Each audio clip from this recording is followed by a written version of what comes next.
Thanks, Becca. Hi, everyone. Thank you so much for joining us this morning. We are really excited for this opportunity to work with John and Brett to present this information on the current EPA Brownfield grants.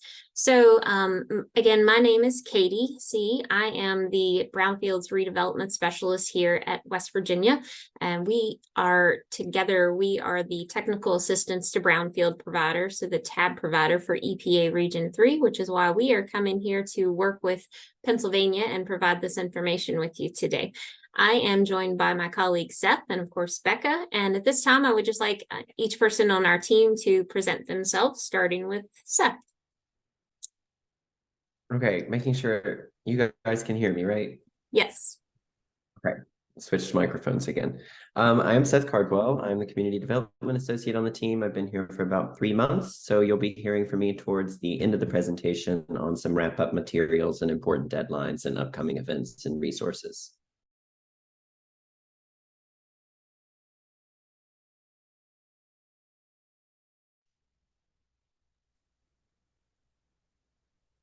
Becca, did you want to introduce? Oh, sure thing. For those of you just joining, I'm Becca Phillips, and I'm the Outreach and Education Coordinator. So I do a lot of the logistics for our events and webinars. So if you send an email to our WVU tab account, I'm usually the person who reads that first and decides where to send it to next. So hello and welcome. I will introduce myself, and I want to thank both West Virginia TAB here and EPA for presenting. This is their material. Obviously, we support all those folks in the state that are trying to apply for and acquire these grants. We had a great year last year as from a state standpoint. We had 18 grants of the 24, I think, or so that were applied for, which is unprecedented. We set the bar for the nation. Love to do it again. We have great grant writers, and a few of them I see are on the call. And one of the reasons they're doing so well is because they keep up with this stuff, and they listen to the advice that the TAB providers give them and EPA gives them. So that they can put the best foot forward. But again, my name is John Gross. I don't know if I said my name. My name is John Gross. I'm the Brownfields group manager in central office in Harrisburg. And any questions that come in as far as state stuff goes, you definitely direct it my way. And I will throw it over to Brett. Thanks, John. Yeah, so I'm Brett. I've been in Brownfields for almost 7 years now. I'm the Pennsylvania lead, so I get asked to do a lot of these outreach events with Pennsylvania, which I'm excited for. I mean, I see a couple of my past grantees out in Westmoreland and current grantees up in Erie, a couple of my contractors on the call. So yeah, excited to talk to you all today. And I'll be going over a couple of the changes with the new round this year and a couple other things. So I'll let Katie start us off. Thanks, Brett. I just realized that I did not advance the slide. So onward and upward. So again, as your TAB provider, we provide a lot of technical assistance. All of that is available to you at no cost, as we do this on behalf of the EPA Region 3. And so one of the things we do is provide educational materials, and that includes in-person events and webinars, such as today's session about EPA grants. So today we're going to cover information about the available Brownfield grants that are currently available right now. That is going to include some information about your application and some tips and suggestions. We're also going to let you know how TAB can help during this process. We're going to leave you with some important dates to keep in mind, and then we will have plenty of opportunities for you to ask questions throughout the session. So feel free to ask them along the way. You can ask them in chat, or you can raise your hand and ask them in person. But again, we will have opportunities throughout the session and at the end to be able to ask any questions you have. If you don't come up with a question until after the event, that's okay too. You can also reach out to us following this session, and Becca will be providing you with a copy of today's PowerPoint, the PowerPoint as well as the recorded session for today. So thanks again for joining us, and here we go with Brett. Thanks, Katie. So this is just a little brief overview. I'm sure a lot of you know we either call it the MARC Grant Awards or the MAC Grant Awards. This year is the MAC grant, so no revolving loan fund, which is sad because I am the revolving loan fund lead for our region. So I enjoy working with those applications every year, but gonna have to wait till next year for that one. So just multi-purpose assessment and cleanup this year. Slide. So this is kind of what the timeline looks like. If there's any new applicants in here that aren't aware that the government moves on a very slow timeline. So normally our applications are due on November 13th this year, which I'm sure a lot of you have seen through up at the solicitation. And then it takes quite a while for the EPA to kind of review all the applications, review the threshold, which would be, the threshold is kind of the first thing we look at, whether you're eligible or not to receive the grant. And we would notify you pretty quickly if we need something changed, if we're even allowed to change something. Some things are just too far down the line to not be able to change. So sometimes the threshold is just a no-go. And then after that, we review all the applications and we'll meet with other federal employees from EPA in different regions to kind of talk about our scores and come to a consensus. And in April, if your application scored high enough, then you would get the award. And the award would be announced in May for a beginning date of October 1st, unless you had pre-award, which would start July 1st. But yeah, so essentially from time of application to the potential award, it's almost a full year before you could actually start using the funds. Next slide. So this is the big old table of all of our awards that we're doing nationally this year. In the past years, I've seen it's usually slightly more than what they have in the tables, but this is a good general overview. So you can see in that middle column the estimated number of awards that would be nationally. So we have about 100 assessment grants going out this year. You could see there's some set aside for new applicants and some set aside for existing applicants. So it is a little less competitive usually if you are a new applicant coming in for an assessment community-wide. That's what the CW is, community-wide grant, rather than existing. But just if you are an existing grantee, which means that you've had a grant from 2015 or later, an assessment grant, don't be discouraged. We still throw a lot of those grants into the pool to get an award.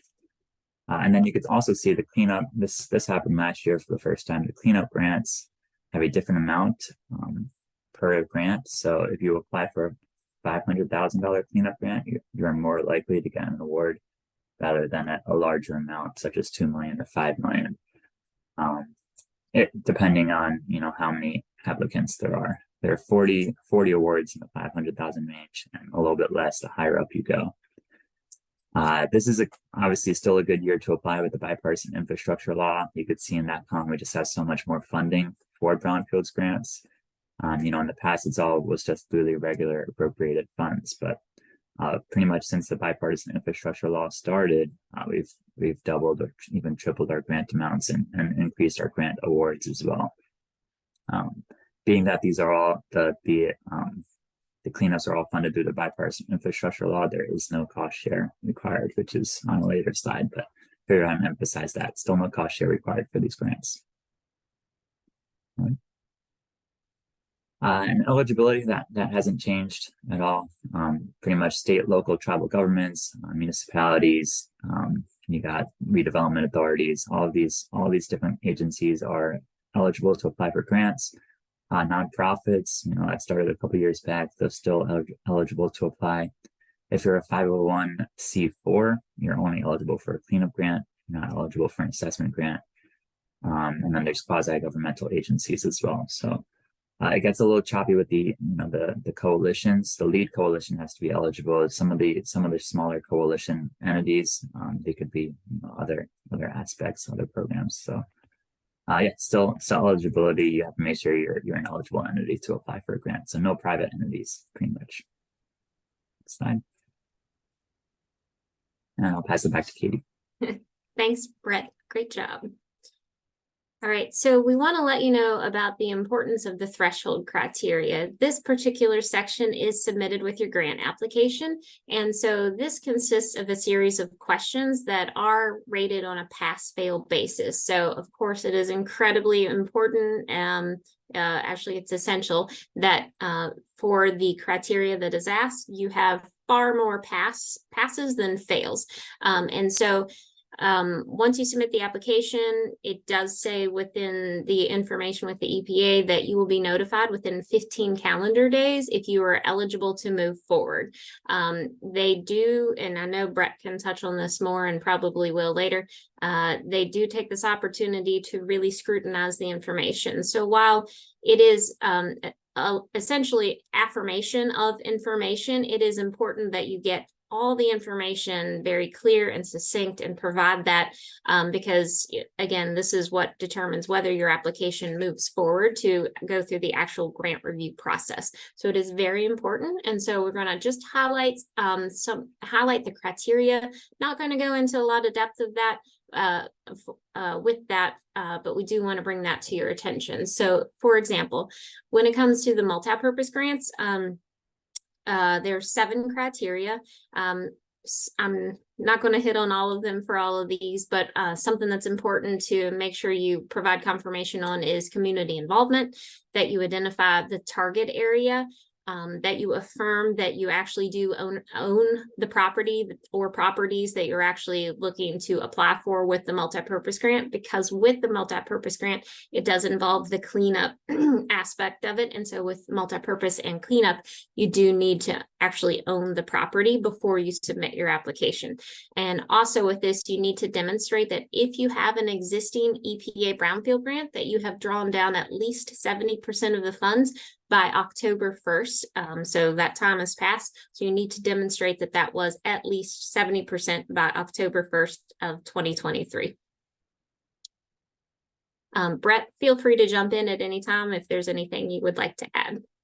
Oh, just jumping in super quick. We got a question, I think from a couple slides back related to cleanup grants. Okay. The table asks for resources needed for site reuse. Does this include funding already utilized to move the site forward? Also, what does secured versus unsecured mean in this instance? That may be a question for Brett, but I can repeat that if you need.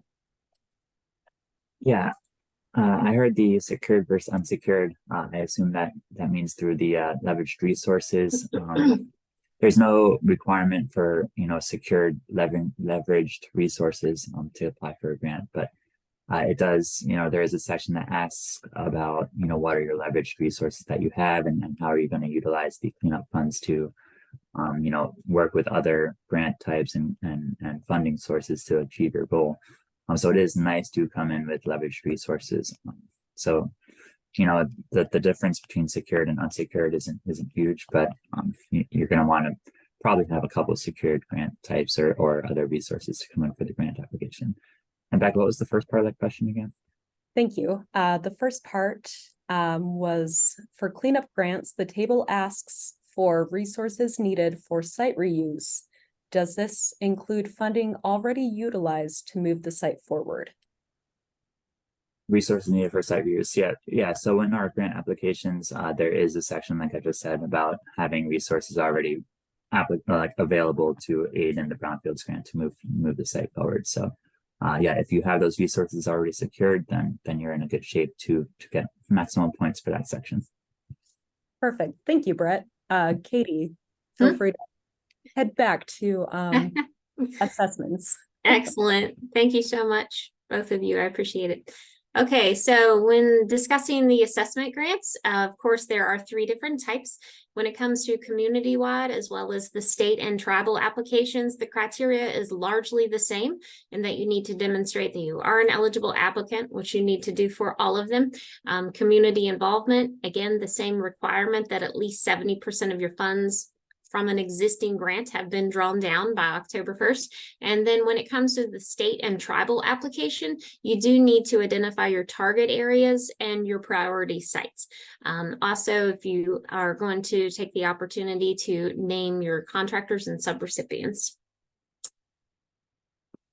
For the coalition assessment grants, you need to identify the number and the eligibility of the non-lead coalition members. You also need to identify the target areas that you will be working with. Recognize that you do have a coalition agreement between yourselves, discuss the community involvement, and then also the same 70% drawdown requirement. Cleanup grants. Now, when you look at the number of this, it does seem daunting, but again, so much of this is an affirmation of the information and the data. So, you know, don't want you to panic. We do want you to certainly take it seriously, but again, recognize that they are looking for the affirmation of this information. Again, it all starts with providing the documentation or confirmation that you are an eligible entity, whether you have been previously awarded a cleanup grant. Site ownership, again, as discussed previously, it is a requirement that you own the property that you are actually applying to clean up, that you own that property by the November 13th deadline. You do need to have that underway. You need to demonstrate that you've actually taken steps for the environmental site assessment that's required to give you that information so that you know exactly what type of cleanup needs to be done. And also site characterization. We're going to discuss that a bit more, actually a little bit in a couple of slides, because that does involve your state agency, which in this case is John with the Pennsylvania DEP. Some other requirements here, it is really important, it's again critical, that you do go by the community notification requirement. We touch on that a bit later, but you do need to make sure that you provide notice of your intent to apply for a cleanup grant, and you do make that announcement in your newspaper or the equivalent, and that does need to be done 2 weeks before you actually submit your application. It is not 2 weeks by the actual submittal. It's not 2 weeks by the EPA's deadline. If you happen to aim to be, if your goal is to apply by, say, November 10th, then you need to make sure that that advertisement happens at least 2 weeks before November 10th. Not November 13th. So I hope that helps. And again, we're going to be discussing that a bit more later. For a little bit more detail on the cleanup grants when it comes to the threshold criteria, again, for site characterization, you do need to demonstrate that there has been a sufficient level of the site characterization from your environmental site assessment that has been performed. So you will work with your state agency. Again, John is your representative for that, and he's going to let you know that they do encourage you to try to enter into the Act 2 program within the state of Pennsylvania. All right, John, I'm going to defer to you. All right, thanks, Katie. Yeah, and the idea there is that there's basically 3 different kind of avenues to go into this. And what we're going to ask of those folks that are doing a cleanup grant is, A, you're either enrolled already in Act 2, and that's that's a viable way in. At that point, you're going to either have to have what we would consider a verified cleanup plan, approved cleanup plan if you're in the site specific type standard, which or that you've completed your characterization. We understand that you've completed your characterization. There's a letter that needs to come from the state that basically verifies that. So we're going to ask you some questions. We're going to find out, make sure that you're in the right vein and you're looking at doing the right things, and you've already kind of completed this characterization piece. Obviously, if you're if you're going for a cleanup grant, I would think you already know what you have to clean up. And that's basically what they're looking for. EPA wants to make sure that you're in the process or have completed the process of knowing what the cleanup is. My guess is if you're putting a number behind the cleanup, you kind of know what that is. So generally, that's not going to be a big deal. But we will ask you generally to be either part of the Act 2 process. And if you're not part of that and you're planning on it, one of the caveats is that you have to have that. You don't necessarily have to have characterization done now. the second part of this is that if you're planning on doing the characterization as part of an assessment grant or part of something else, and you're going to be done by June 15th, 2024, which is kind of that second set of bullets, that you would have to supply DEP with the general proof that you would have that done by that time, and that you would be entering into the voluntary cleanup program. So if you're eligible for Act 2, we're gonna try to get you into that Act 2 program, make sure that you're doing that cleanup properly, and making sure that that's going on. It's a voluntary cleanup program, so we can't make you do that. But what we're trying to encourage that so that we can verify that the characterization is done and completed and to the satisfaction of the state. Now, there is a caveat to that. You've got asbestos. You're doing asbestos abatement or lead-based paint abatement, and you're not eligible for that the voluntary cleanup program in Pennsylvania. That's fine too. That you can still get that money. We're still going to support you on that, but just let us know what you're doing. And obviously, when you're sending us the letter, or you're sending us the request for the support letter, and you're going to tell us that. You're going to basically let us know, hey, listen, we are doing an asbestos removal, and we're not going to be entering the voluntary cleanup program. That's fine. We'll certainly write that letter as if you're not eligible for the Act 2 program, and that's fine as well. So one way or the other, we're going to have that discussion with you. We'll probably have that discussion with our regional folks so that they understand what's going on, what's happening, and verifying that either you are in the program and you have completed enough characterization to kind of start the project, or that you're in the process of getting a cleanup plan approved, and that will happen by June of 2024. So either way, start with me. Send me the email, which I'm sure Katie has the email stuff at the end, and Becca has the email stuff at the end, so that we can start that process, get that done early enough. That I do need a bit of a lead time for those, so that we can have that discussion. I mean, sometimes they're super simple. Hey, we're in the program.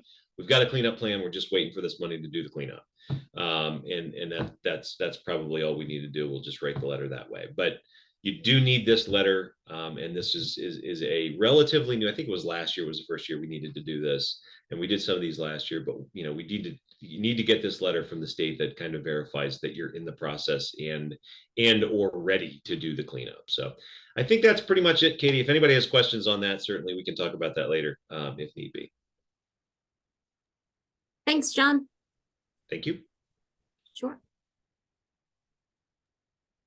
All right, so I'll just talk about this one. These next two graphs are pretty quick, and Katie touched on this a little bit earlier.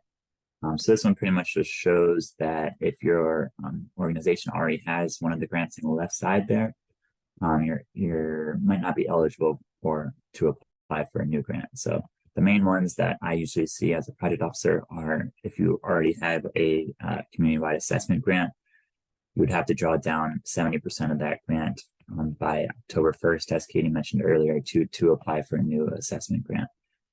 So there's no later drawdown. There's no guarantee that you're going to draw it down and then apply for a new grant. So you just need to have shown that you drew it down by October 1st. One thing to note that pretty much cleanup grants, you're always eligible to apply for a cleanup grant unless you already have a multi-purpose grant. So if you have assessment grants or even a cleanup grant from the prior year, you could apply for a new cleanup grant. Next slide. And then this one shows how many grants you could apply for at the same time in the same fiscal year 24.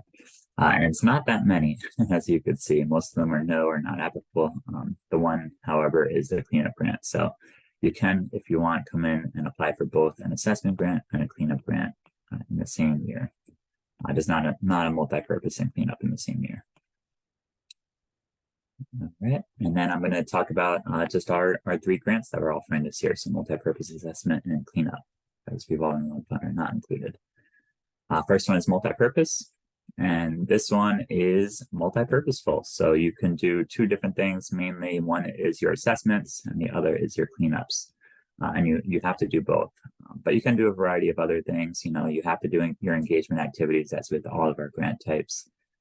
You could also do planning activities such as cleanup plans and reuse plans, which are good to kind of go from start to finish of doing your assessment, doing your cleanup plan, doing your cleanup, and doing your reuse plan. So it's pretty much all encompassing these multi-purpose grants, which is why they're a larger amount than the assessment grants. Yeah, next slide. So these are used to fund, as I said, both assessment and cleanup, and they're required to do at least one of each. So you have to do at least one phase 2 assessment and remediate one site. You can't just pump all this money into doing a cleanup because that should have been a cleanup grant. So what headquarters is really trying to see is that you are using it for both purposes, which is assessment and cleanup. And it doesn't the requirement isn't a phase 1 and remediation. It has to actually be a phase 2. And then develop an overall plan for the target area if one does not already exist. So pretty much most of the time you'll already have a master plan for the city or the county or whatever master plan you're referring to. But if one of those does not exist, you do have to use this funding to create a revitalization plan for that target area. And the last bullet there was that you have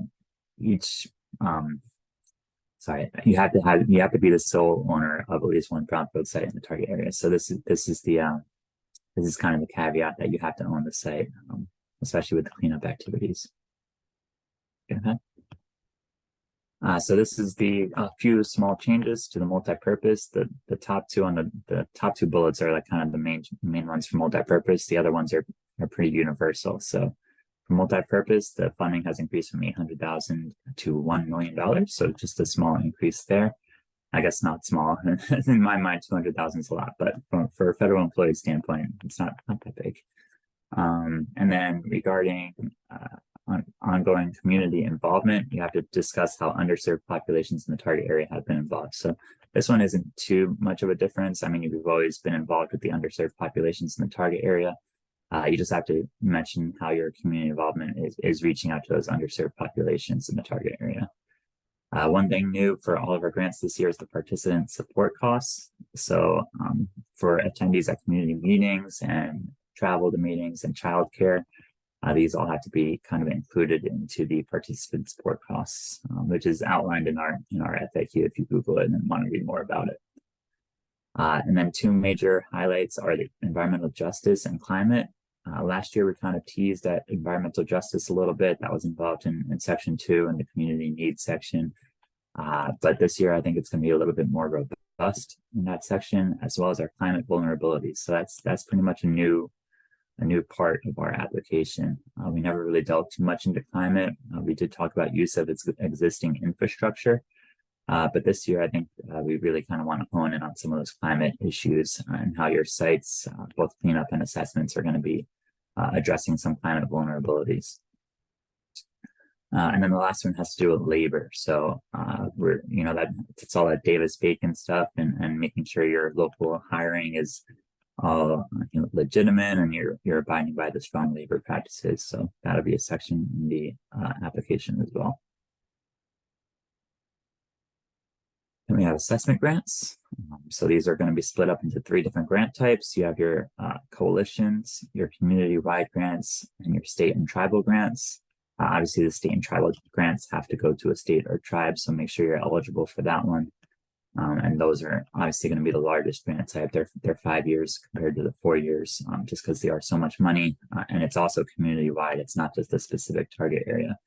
So those are a little different than the other two. The other two are what most entities are going to be coming in and applying for. You have your coalition, which will have a coalition lead member, and then supporting members from usually what I see is like a county, and then cities within that county, or perhaps like a redevelopment agency and then a city combined working together to do a coalition. And that would be for 1.5 million. It's also a little bit of an increase.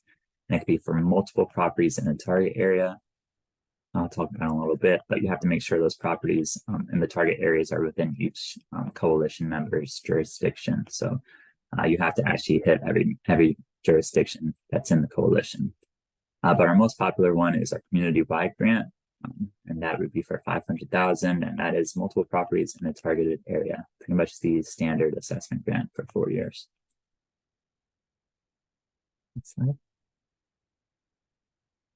So these are your eligible activities with the assessment grant.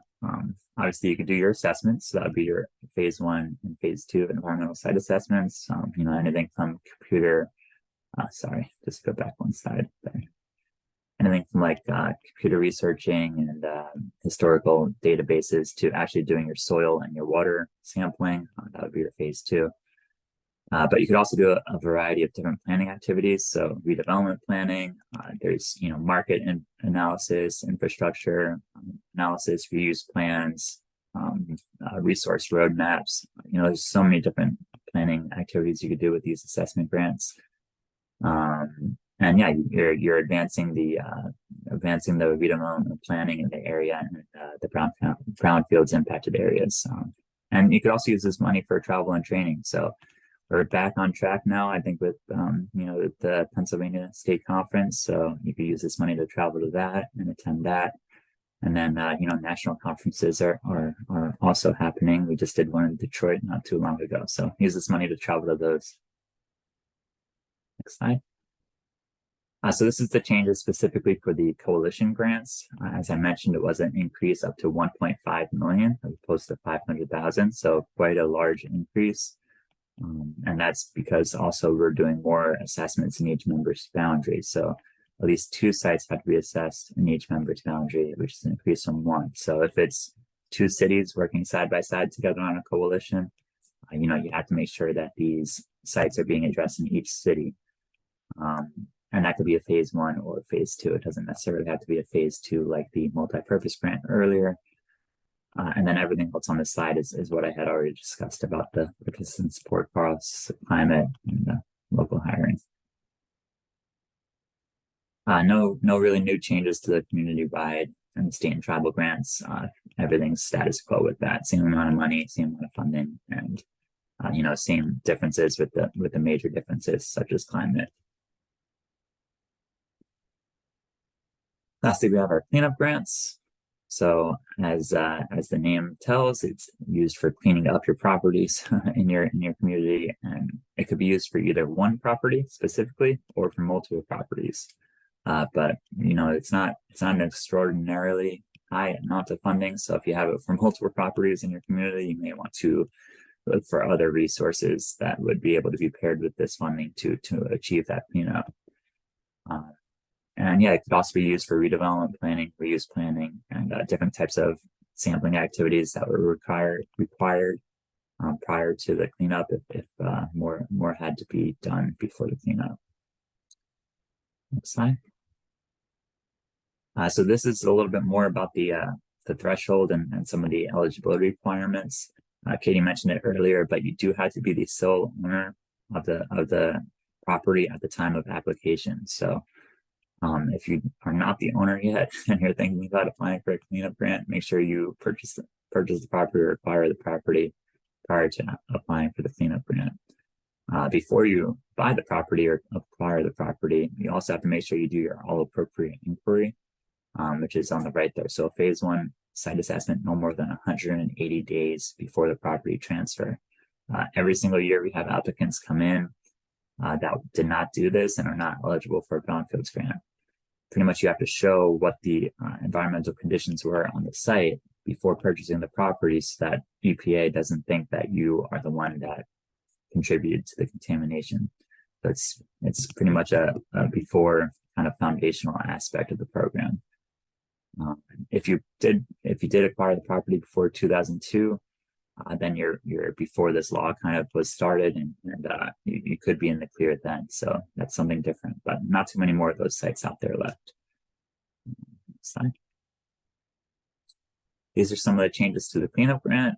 So we went up from potential maximum of 2 million to 5 million if you're going for the maximum category, the highest amount for cleanup grants.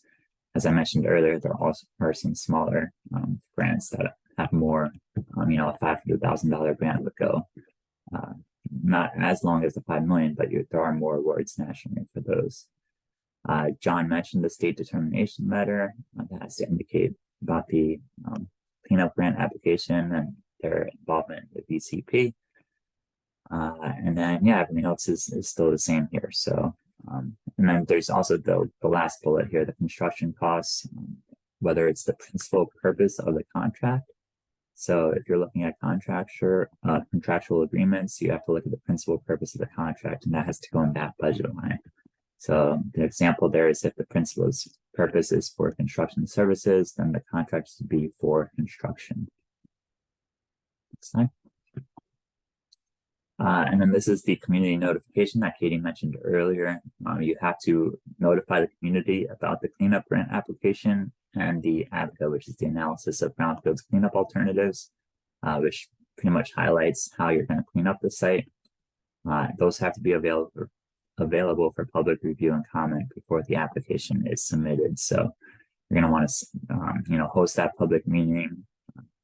On the next slide, you could see a little bit more detail, but you're going to want to host that public meeting, consider public comments. Yeah, you could go on the next one. Consider public comments, whether it's in person or virtual. One thing to note is that it can be tacked on to a different community meeting. It doesn't have to be specifically for the cleanup grant, which I think is how most applicants would do that. So they'll tack it on to a different meeting that they already have. And then sign-in sheets, and make sure you post those public comments in the grant application. Sometimes you get these applications that have 70 pages of attachments at the end of them that we'll have to go through and make sure that all of this was done properly. So I think that's it for me. Next slide. It is. Thank you so much. Thanks, Brett. Does anyone have any questions to this point? Becca says yes. Oh, sorry. I was just answering a question in the chat about if the slides would be available. So gotcha. The classic question. Slides will be available, and we'll send those out. Excellent. Sounds There's good. still more time if you do have questions. All right, on to the grant package with John.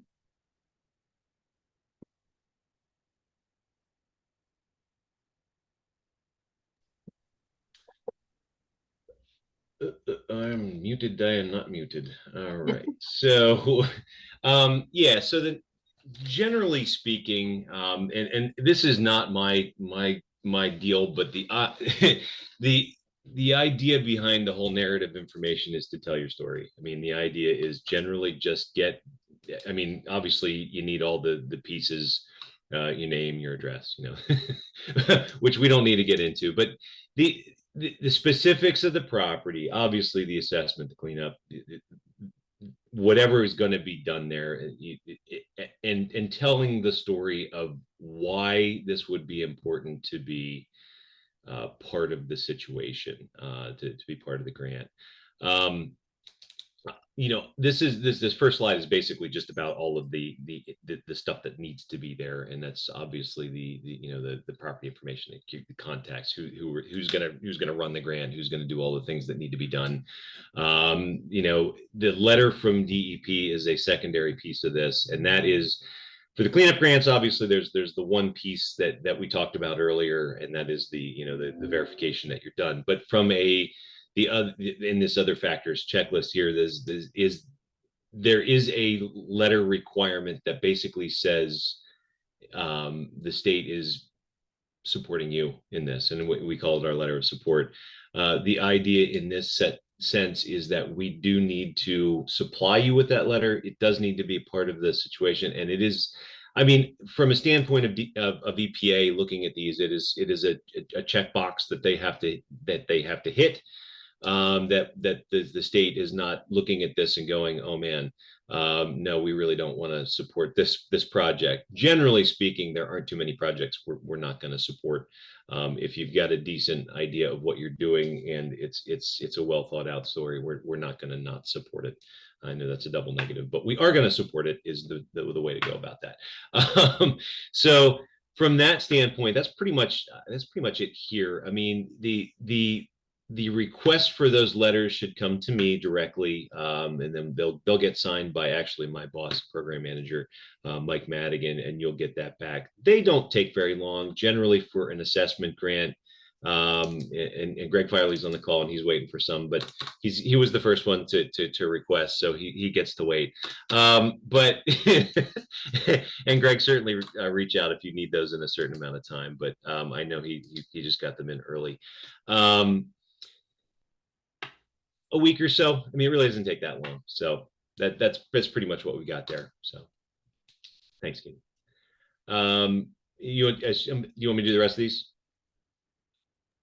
It's totally up to you. That's fine. I can certainly next, walk So through we the have slides. federal forms, and then we have ABCA, and then you roll into my mouse is not wanting to work. Sorry. Okay, then we have ABCA, and then we get into your state information. So Okay. whatever you're comfortable with. Yeah, I mean, I can read through the slides, not a big deal. Go for it. So yeah, so a lot of these are the forms that are necessary. The great part about the state, when we applied for our Commonwealth grant, our fiscal department took care of all these. But I know TAB will help you with some of this stuff. I know EPA will help you with some of this stuff. Certainly, the making sure that you're, and I know this isn't this slide, but the sam.gov and the grants.gov, you got to do all that stuff in order to get this stuff done. So I'm sure that gets hit later in this. And I know Carrie's not here, and I know that's her mantra, and she has t-shirts and all the fun stuff. But you know, at this point, make sure that all that stuff is up to date too, just as a reminder. But a lot of these are just the forms. I'm not going to get into the stuff that you need to do and all that. But yeah, there's links to all this stuff. A lot of it is just financial assurances, financial assistance stuff, federal assistance. Not a lot of detail, that I should get into here, but certainly the links here are going to be the important part. It's that you can get into the forms that you need and the guidance on how to complete them. Yeah, those forms do provide some great tips as you're going through to complete them. So give that a shot first as you're trying to fill out that information. It does kind of guide you through that. And then if you do have any additional questions, give us a call. Yeah, definitely lean on TAB for these ones for sure. And then we're talking about the cleanup grants here. So this is the same thing we talked about a little bit earlier. Generally, you want to make sure that you have your, the plan, what you're doing, what the idea is, but you also want to make sure you have those alternatives in there. You want to make sure that the alternatives consider cost and effectiveness and the impacts of, obviously the climate piece and the sustainability and all that kind of things. But the idea is that you want to have kind of some of those alternatives so that you can prove that the one you're choosing to do as the cleanup is the best path forward on all of this, and the most sustainable and longest lasting type of thing. And obviously that you certainly you include your proposed cleanup in the whole thing. But yeah, you certainly want to have, and I don't know if there's a number that you have to meet. I can't remember, and Katie or Brett, if there's a number of alternatives that you have to do, but you definitely have to recommend or talk about some of the things that you could do if the cleanup isn't what you end up doing, or why the cleanup that you're doing is what you're doing. I think is probably the best way to put that. So I think that's probably it for that slide. And then, and this is basically the letter that we talked about a little bit earlier. So the idea is that it is required. It is a required attachment. It is a checkbox for EPA. They need this letter of support from the state. It's also make sure that we're aware that you're applying, and that if you need support, we can certainly help you and get you the individuals situations that come up that for these. I mean, they're all these grants are very individual as far as the story that's told. But basically, from the standpoint of what we need to write that letter is a very quick kind of introduction to what your grant is going to look like, what you're going to use the money for, how much money you're applying for, what you're applying for. I mean, that's pretty important, whether it be an assessment grant or cleanup grant or whatever the case may be. The idea that having a little bit of information that we can throw in our letter that basically says, we support you doing the cleanups in blah, blah, blah county, because it's, important for, the environment and all the fun stuff that we deal with. So, I mean, we'll throw that letter together relatively quickly. As Katie put in here, is 1 week turnaround. That's pretty much good to go, except again for Greg Firely, which we wait an extra month. And then Greg, you just call us. We'll help you out. yeah, it's okay. I just pick on Greg. Hopefully Greg is smiling right now. But yeah, and obviously, when we're getting to the end of this and people are going through the oh crap, we forgot to get the state letter. November 3rd is not a drop dead date, but it is getting close to a drop dead date that we can get those done. I got one done on the date last year, as we were, getting things ready. I forget what the date was last year, but we did one on the day it was due. We can do them really quickly, but with us not being in the office all of the time, we're in Tuesdays and Wednesdays. That's the easiest day for us to get everything done. So with that said, I'm talking enough.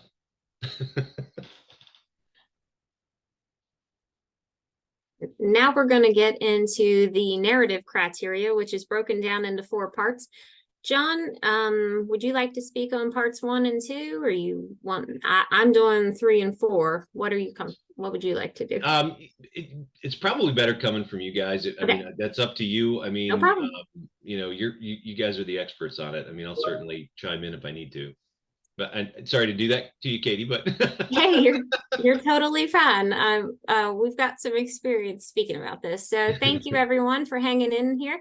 Yeah, this part has to do with the narrative criteria, which is really important.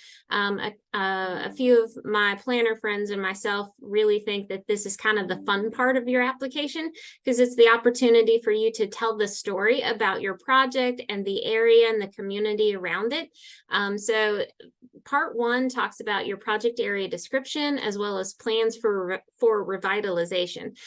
And so here is where you're going to talk about the target area and the brownfield sites. So you're going to give a background and description. You're also going to describe the priority brownfield sites. Side note, something that TAB could always help your community with is preparing a brownfield site inventory. So if you don't have that, that's something that we'd be happy to help you with to prepare maybe for next year. It can be very beneficial for not only brownfield projects, but a number of projects that you have going on, just trying to get a handle on the number of dilapidated properties and brownfields, and trying to understand what you could do to move forward and help your community.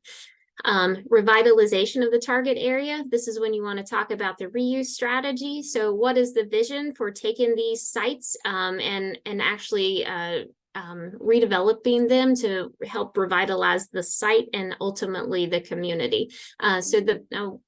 Should mention that back up on the background piece is where you're going to tell the history, the industrial history, the site, what makes it a contaminated site, why is it an area of concern, and that lays the groundwork for the rest of the narrative. Also, when it comes to the revitalization of the target area, you're going to talk about the outcomes and the benefits of the reuse strategy. So why would it be beneficial for your community to receive this grant? Because what are your ultimate goals, and how do you believe that having this opportunity with the grant funding could help your community in the long run? And then you're also going to talk about the strategy for leveraging resources.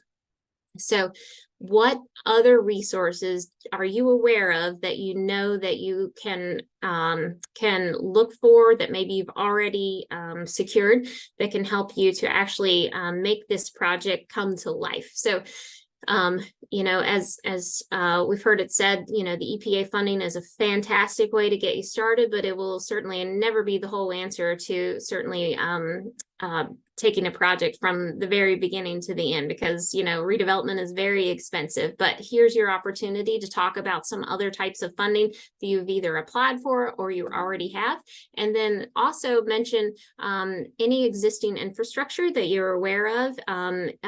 What's currently in place, what do you need to improve? If you're uncertain of that, side note, there are also opportunities with EPA funding to actually do an infrastructure study. That is something that can be done within an EPA assessment grant. So Brett was touching on that a little bit earlier. With an EPA assessment grant, you do need to make sure that 40% of the work that's being done is assessment, but also I think we provided a link later in the presentation. You do have the opportunity to take advantage of some great planning resources with the help from the EPA. When it comes to part 2, that's the community need. This is another really important piece. It's where you're going to talk about the actual need for the funding. Why is the EPA Brownfield grant something that's critical to actually help this redevelopment process take off? Threats to the sensitive populations. This is where you want to be able to pull in data. So there's the EJ screen tool. Again, I think that's a link that we have referenced later as well. We can always help you with this information if it's something that you just could use a little bit of help trying to understand, or maybe you just simply need some help with pulling the data. We here at TAB can help you with that. Seth on our team, I keep telling everyone he likes data and policy. He's probably getting tired of me advertising that, but he really does. And so he's also a whiz at that. So if you need some assistance with that, let us know, because when you actually pull the data from those good sources and look at the census numbers, that's going to tell you when you're looking at the income range, the EJ screen tool is going to actually identify which areas in your community are in fact vulnerable. And that's the data that makes your project and your narrative sound. And so you're also going to talk about the community engagement, identify your project partners, their roles, and also talk about how you're going to really incorporate community input. So not just mentioning that you're holding a community meeting at a existing meeting already, but how are you really trying to solicit their ideas and take them and see how you can genuinely try to incorporate some of those ideas. Of course, you know, you hear a lot of ideas with community meetings. You know, some are just not feasible, but really demonstrate in this application how you're trying to take that information and consider it in a meaningful way. That does actually come from the language within the application or within the criteria. So please be thoughtful when you look at that. And then your community need for funding. So describe why the small and or low income community is unable to secure the funding for the brownfield activities. Again, why is this grant so important for your community? How can it help set you up for more success in the future? Be very clear about that. Again, pull from the data, find a way to use that and incorporate that for some good, solid information to be able to build upon. So that's the important information for the community need. Then we get into part 3, which has to do with the task descriptions, cost estimates, and measuring progress. So this part is where you're going to talk about how you're actually going to implement the project. You're going to talk about your anticipated schedule for the project. Be realistic.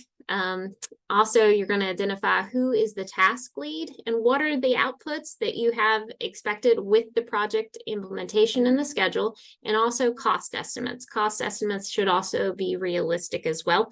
And you should also, when you're preparing your cost estimates, they should also be on some pretty sound information.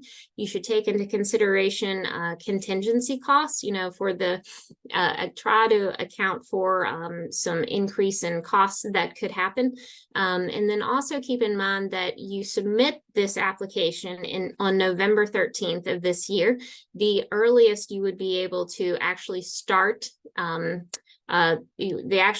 when your grant would actually be in effect would be October 1st of the following year. So if you are awarded, you got to keep in mind that, again, costs will certainly change. So you want to keep that in mind when you're preparing your cost estimates. And we have a little screenshot on the next slide to show you that. Things to keep in mind when you're preparing this section include having to do with your participant support cost in the process. So you really want to be clear about that.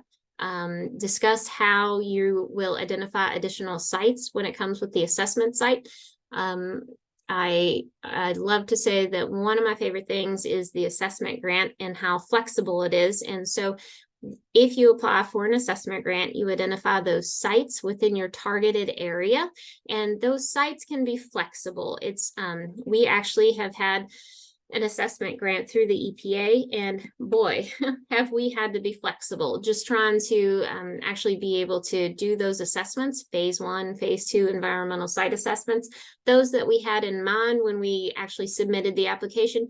Not all of them actually came to fruition, and that's okay. And that happens for various reasons. You do always have to have the property owner permission to actually conduct the assessment, because your consultant does need to go onto the property. You absolutely do not need to own them for the assessment grant. So the need to identify additional sites, again, just have something in mind for, again, if you're going to bring new sites on that you hadn't considered, or also if you need to think about some that may actually just not pan out. So that's what that means. Already talked about costs. And then again, I also already mentioned that at least 40% of the work that you plan on doing with an assessment grant does actually need to be phase 1 and phase 2 assessments. Here's a screenshot to show you of a budget example. The top box shows you a breakdown for task 3, site assessments, and task 4, the cleanup and redevelopment planning. So you can see it goes into some detail, but it doesn't get very weedy. It's not holding you to the action, down to the sense, it's not being that specific, but do demonstrate the thought that you put into this, so that you can base your request for funding on some pretty solid information. You certainly don't want to lowball it too much, because then your grant would not be able to cover what you might actually incur when it's time to actually get into the field. And then the second box actually shows a project budget table. So we just provided this as a pretty good example for you. So for part 3, when it comes to your outputs for the cleanup grant, the actual outputs or the work product that's going to happen would be your actual cleanup plan, community involvement plan, your final ABCA, which is your analysis of Brownfield's cleanup alternative documents. John touched on that a little bit earlier. So leading into preparing to submit your application, you will have a draft ABCA, and that'll be finalized throughout this process. Your administrative records, and then also the cleanup completion report or letter. When it comes to your assessment grant outputs, that's going to include some tasks that you will do are site inventories. Again, that's something we'd be happy to help you with.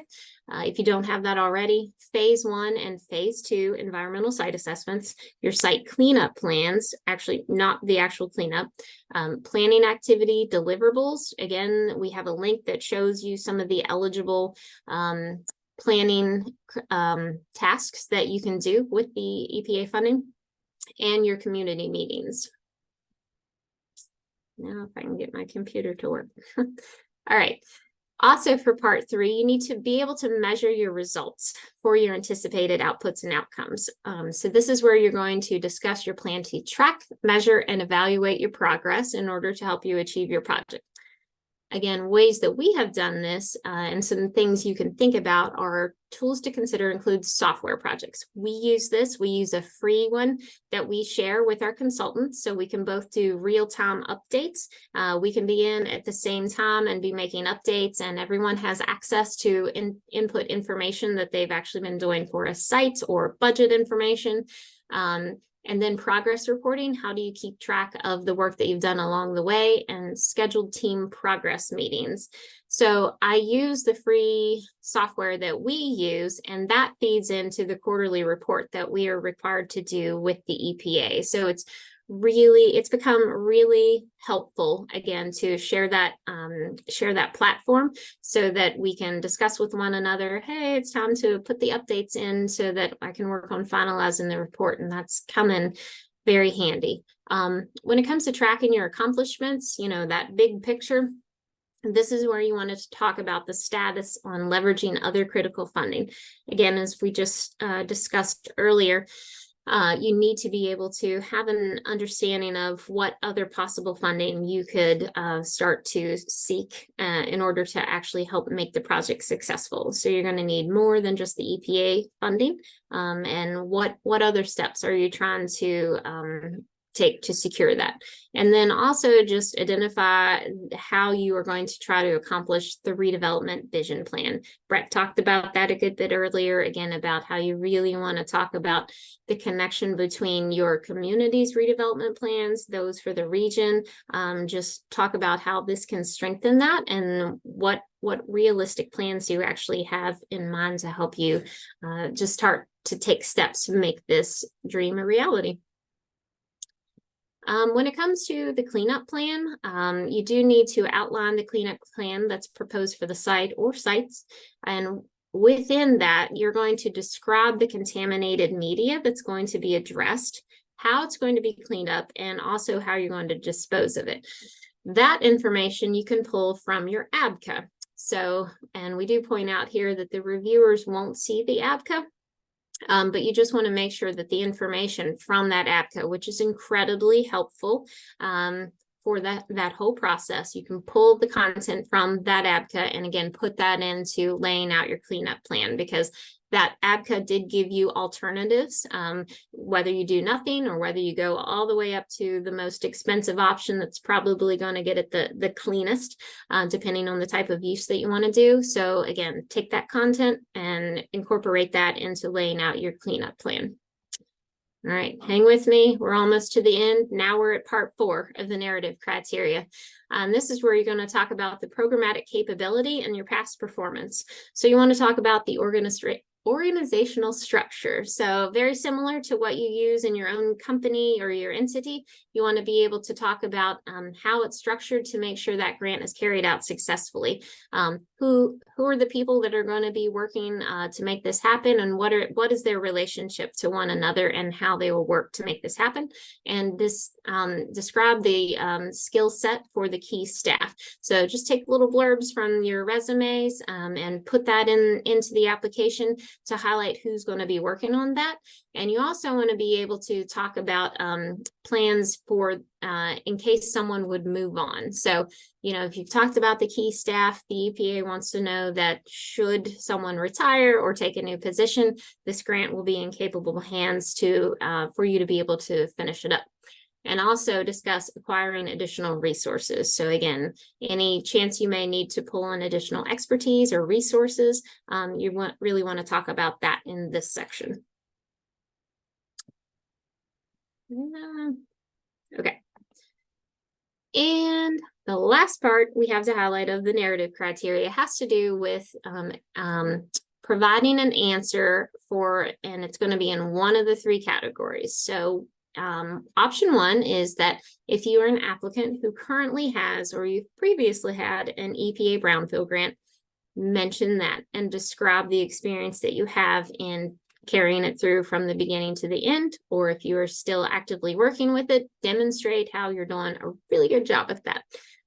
Option number 2, if you have not received an EPA Brownfield grant, but you have received other federal or non-federal grants, please demonstrate your experience there. They want to be able to see that you have folks on your team who have the ability to take this grant through, again, from the beginning to the end. Option 3 is if you've thought really hard on number 2 and you just were not able to come up with another project that you have in mind, then you will mention that you have never received a federal or non-federal grant. That usually results in a neutral score. If Brett has anything more to add to this, I certainly welcome it. But you know, do your best to again see if you can come up with something for option number 2 if you don't have number 1. But as we keep hearing about the EPA, they would really like the opportunity to be able to award these grants to communities that have not received one. So, you know, it's not that they're looking to penalize, but again, just do your best to demonstrate this because again, they really want to make that happen in other communities. Now we get into SAM.gov. Kind of some housekeeping things. Our director, Carrie, loves to talk about SAM.gov, as John was telling you. And so this is very important. If you or someone in your organization have a federal grant, you have a SAM.gov account. This is what this website looks like, certainly subject to change, but this is how it looks right now. And it's the website that is used for the US government. It is free. You do need to register in order to do business with the US government. You create your account, and this is where you would also update it and make updates and just renew it. And it can take at least 2 weeks or more. So please don't wait. If you have not already checked the status of your SAM.gov account, please go do that when you get off this webinar, and we can help you if you have any questions. Again, since your government, if you're working for a government entity, if you already have some federal funding, you will already have a SAM.gov account. So if you yourself don't know this information, find the person within your entity who does. It could be a grant writer, it could be your city or county clerk, or also your city manager. So check with them, and they should have the information and how to log in. In order to register or check your status, you need a unique entity ID, your tax ID number, a bank routing number to set up the transfer of funds, and then all non-federal entities have to mail an original, signed, and notarized letter to the Federal Service Desk within 30 days of the activation of your account. We do want to point out that once you do have a SAM.gov account, you have to keep it active every 12 months. It will lapse, and it is very much a big pain if it lapses. So please don't let this happen. Make sure that you stay on top of it. Also, we want to make sure that you need to make sure that your contact information is accurate and up to date. If your entity name changes, you need to update that information. If your contact person changes, you need to update that information, because it can be, again, a very big pain if the information is going to someone who's no longer in your organization. So please stay on top of that. Make sure that it has that person's name, contact information. There are various ways. It's a two-step verification. So you need to make sure that that person has, has the way to log into that. And you can choose how they verify that. So please, again, make sure you stay on top of that, and do not fall for any scams. You do not need to take advantage of anything that says, hey, for this low price of whatever, we can help you with SAM.gov. Don't fall for that. We can help you for free.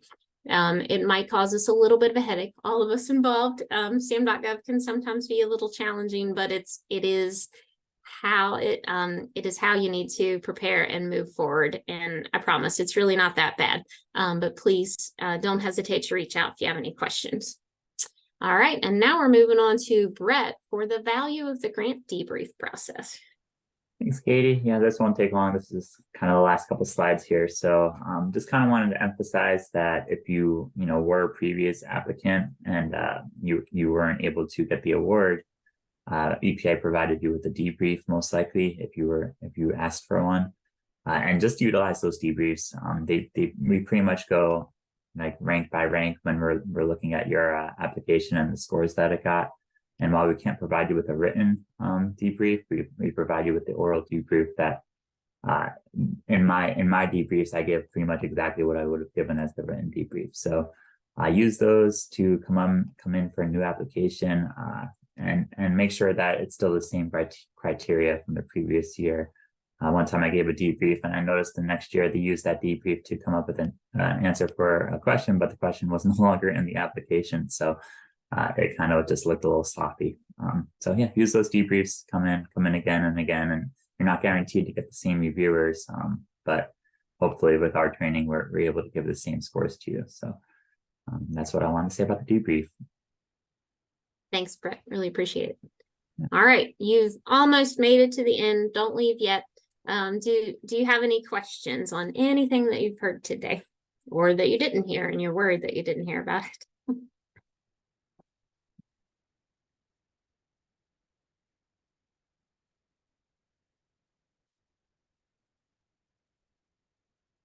Again, that's okay. If you have questions after this, you can always reach out to us. I know Becca has a poll, and then Seth is going to be speaking to us. Yes, feel free to keep writing out your questions in the chat if you have something in mind, because we'll get back to the question in a minute. But while you're thinking, I'm going to launch this poll. So speaking of data and needing data for grant requirements, we would love for you to take this poll to see what you learned from this webinar. So that should have just popped up if you've got the latest version of Zoom. And while you're all taking that, I'm going to turn things over to Seth.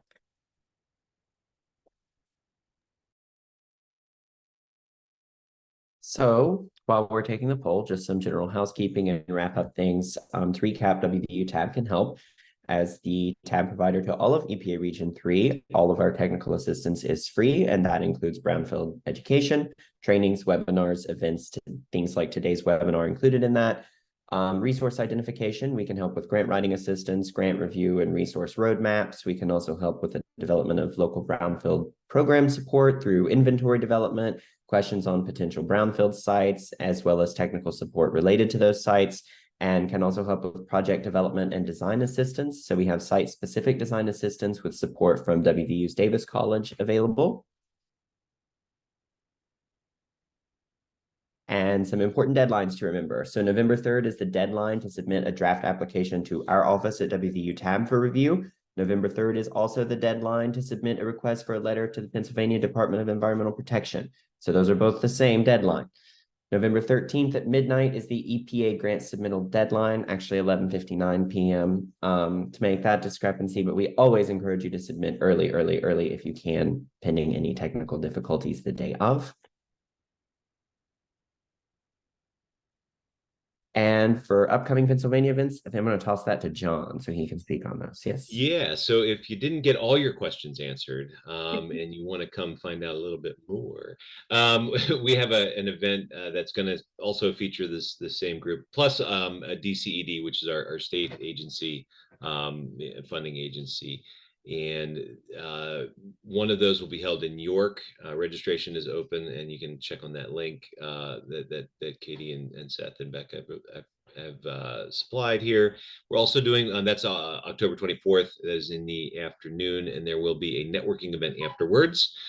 Same thing, almost the exact same thing in Easton. Different folks will be presenting, but it's the same WVU TAB, EPA, and DCED, probably just different individuals. And that one is November 8th, 1 to 3, and again a networking session after that will be held. And we definitely invite you to those if you're in those areas. And then last but not least, Brett mentioned earlier that you can use your EPA assessment funding to come to the PA Brownfields Conference. You will see a lot of these same folks running around in the Penn Stater Hotel and Convention Center in March. It's actually 25th through the 27th, but the 24th will be the day that I get there. So the situation is that the registration is not quite open. We have a programming meeting. We will set that program later this month, and as soon as that programming is set, the registration will open, and you will be invited to register by email. If you're not linked to the email, I'm sure that WVU TAB will be sending the registration stuff out as well. So it'll be on the EPA Brownfields Region 3 letter that they send out as well. So that you'll be seeing it in a lot of different spaces, but we definitely welcome you to come to that. There will be an EPA grantees meeting, so hopefully those of you that have grants will be there, and those of you at the end of that, at the end of the conference, there will be a grant writing workshop, which will get more in depth about how to write a grant. WVU TAB will be involved in that. I'm sure EPA will be helping out with that one too. So there's a lot of good programming in that, and a lot of things to learn. So please join us. And thanks, Seth. Oh, we did have a question come up in the chat. So not exactly EPA related, other than potential leverage funding and directed to John. Is the PAISRP program funded for this year? And if so, when is the grant cycle? All right, so this is always a fun subject. ISRP is funded, sorta. Um, so the assessment side of ISRP has money. The cleanup side, I think they're getting their regular allocation. They are working in arrears, so they get $2 million a year. They can spend $2 million a year. They have $4.6 million in approved spending to do. So the idea is that the grant cycle is always open. So feel free to apply, and certainly that is a process. If you're familiar with it, is on DCED's website. You could certainly go through that. If you have questions, you can contact me or James Young, who is our ISRP contact through DEP. But I don't think that they have, when we talk about the refunding, ISRP, when we went through the COVID situation in 2020 and 2021, any available money that was sitting around that wasn't being used was basically acquired by the state to do COVID relief funding. That was one of the things that got kind of appropriated. We're trying to look, and we're looking, and DCED and a lot of folks are trying to reappropriate that money back into ISRP. But as of now, no, that has not happened. So the regular funding will be there. The assessment funding is always there. There are certain caveats to that, which, if you're not aware, there are certain regions and situations that have to be met in order to qualify. But the assessment funding is there. So if there are any questions with that, please reach out to me. We can kind of talk you through what's going on there and what you need to do and where you need to go. So. All right, and tossing it back to me for some wrap-up material. We also have here for you some resources and references. These are all hyperlinks, so when you get the PDF of the slide deck after the presentation is finished, you should be able to access all of these links through the PDF. If you aren't, just shoot one of us an email and we should be able to help you access them. With these, you can find upcoming events and webinars, grant writing resources, state-specific resources, funding opportunities, access to EPA's eligible planning activities, as well as access to the EPA EJ screen, which is a good data tool. And as Katie said, I love a good data pool. So if anyone needs help with that in the future, please feel free to contact me or the WVU tab email. And for the EPA webinars, we encourage you to stay connected, visit the EPA website for past and upcoming EPA grant webinars. I believe that they have recordings of the past webinars. Yes, Katie's nodding yes. So we're That's going. great.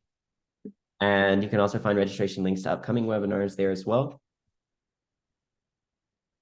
And we always encourage you to stay connected. So we're leaving you with some contact information for the lovely folks in Pennsylvania and at the EPA that have joined us on today's call.